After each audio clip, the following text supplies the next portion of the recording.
In the early hours of November 13, 2022, the quiet college town of Moscow, Idaho, was shattered by a crime so brutal it would captivate the nation and leave a community in mourning. 4 University of Idaho students, Kaylee, Goncalves, Madison, Mogen, Xana Kernodle, and Ethan Chapin, were found dead in an off-campus rental home, their lives taken in a frenzied attack that defied comprehension.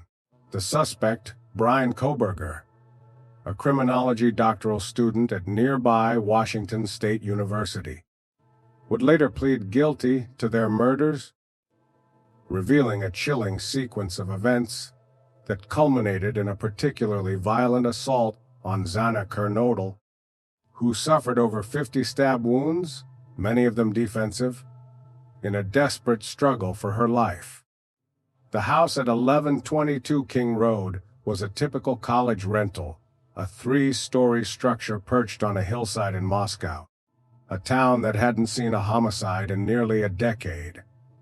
5 female students lived there during the fall 2022 semester, with Kaylee, Goncalves, and Madison Mogen occupying bedrooms on the 3rd floor, Xana Kernodle on the 2nd, and 2 others, Bethany Funk and Dylan Mortensen, also on the 2nd floor. That night, Kaylee, who had recently moved out but returned to show Madison her new car, stayed in Madison's room. Xana and her boyfriend, Ethan Chapin, were together in her room, having spent the evening at a fraternity party. The group had returned around 2 a.m., settling in for what should have been an ordinary night.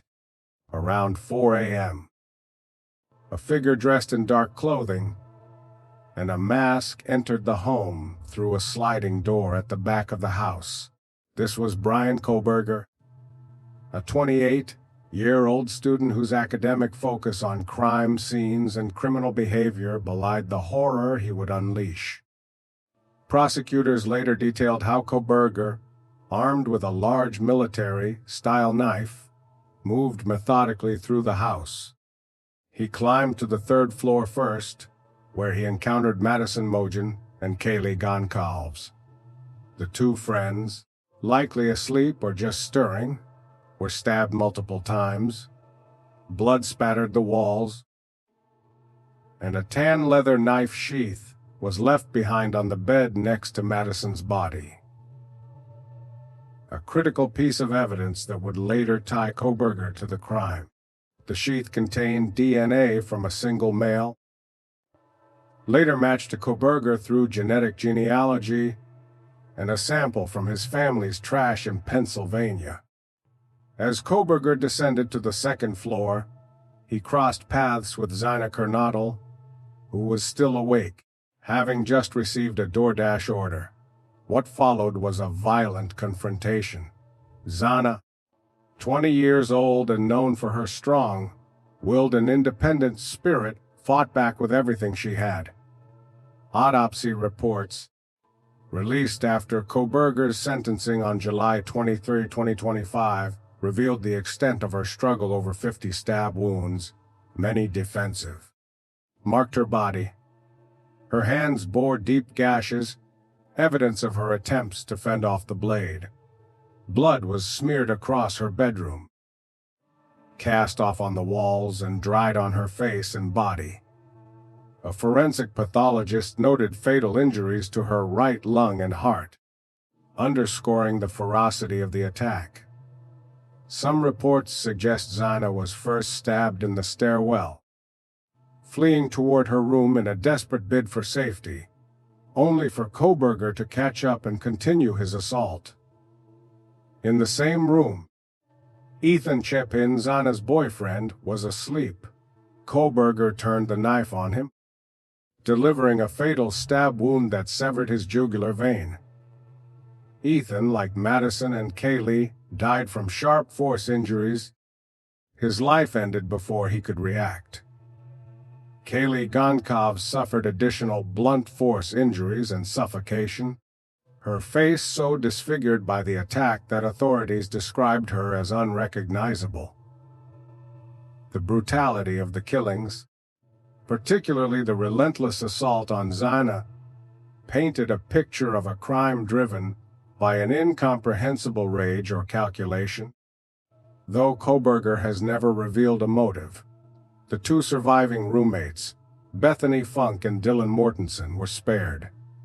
Dylan, awakened by noises she initially thought were Kaylee playing with her dog, later saw a figure, Kohberger, moving through the house.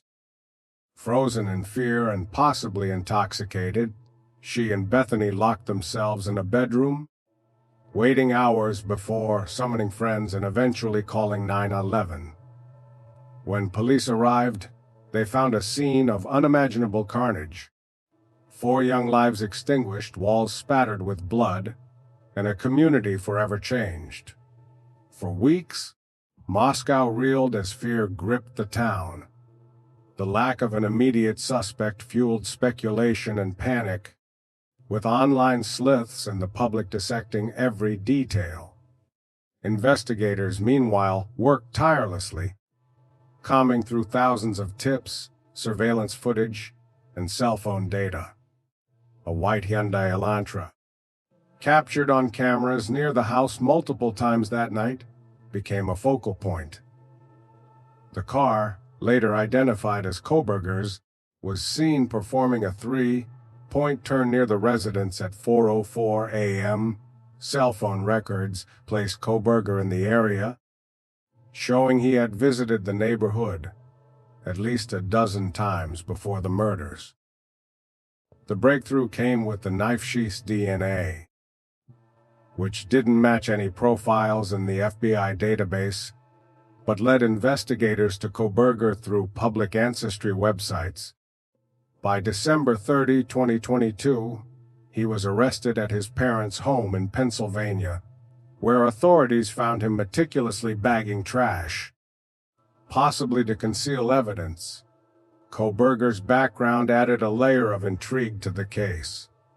A doctoral candidate in criminology, he had studied crime scene processing and criminal justice, even writing a paper on the subject. Yet, his behavior at Washington State University raised red flags. Faculty had met with him weeks before the murders to address complaints about his conduct, particularly toward women, and he was terminated as a teaching assistant shortly before his arrest.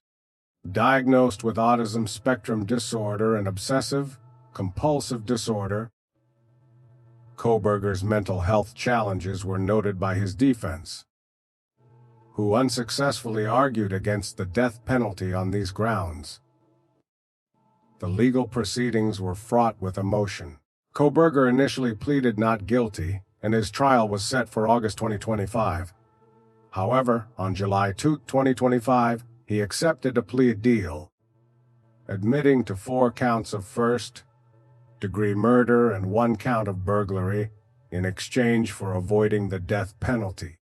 At his sentencing on July 23, Judge Stephen Hippler imposed 4 consecutive life sentences without parole, plus 10 years for burglary, along with $250,000 in fines and $20,000 in restitution to the victims' families.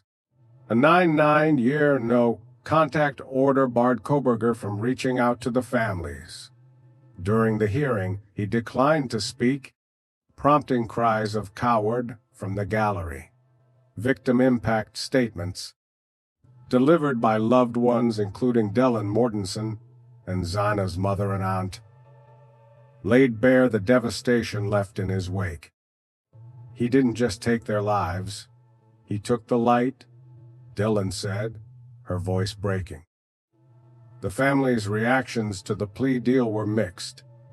Kaylee's father, Steve Goncalves, expressed disappointment, feeling the deal denied them a full trial that might have revealed Kohberger's motive. He spoke of the horrific damage to his daughter's face, noting she was stabbed over 30 times. Ethan's family, however, supported the deal, seeking closure. Xana's aunt Kim Kernodle offered forgiveness but pleaded for answers, saying, "Any time you want to talk, I'm here for you." The judge, visibly moved, echoed the sentiment of cowardice, condemning Kohberger for senselessly slaughtering 4 young people with bright futures. The case left lingering questions. Why did Kohberger target this house, these students, with whom he had no known connection? Why was Xana's killing so prolonged and brutal? The murder weapon, a military-style knife purchased online months earlier, was never found, though its sheath became the linchpin of the case. As Moscow healed, the University of Idaho demolished the house in December 2023, replacing it with a memorial garden in 2024. Scholarships in the victims' names honored their legacies, but for their families, friends, and the town, the scars remain. Kohberger, now 30, will spend his life in the Idaho State Correctional Complex, his silence ensuring that some truths may never surface.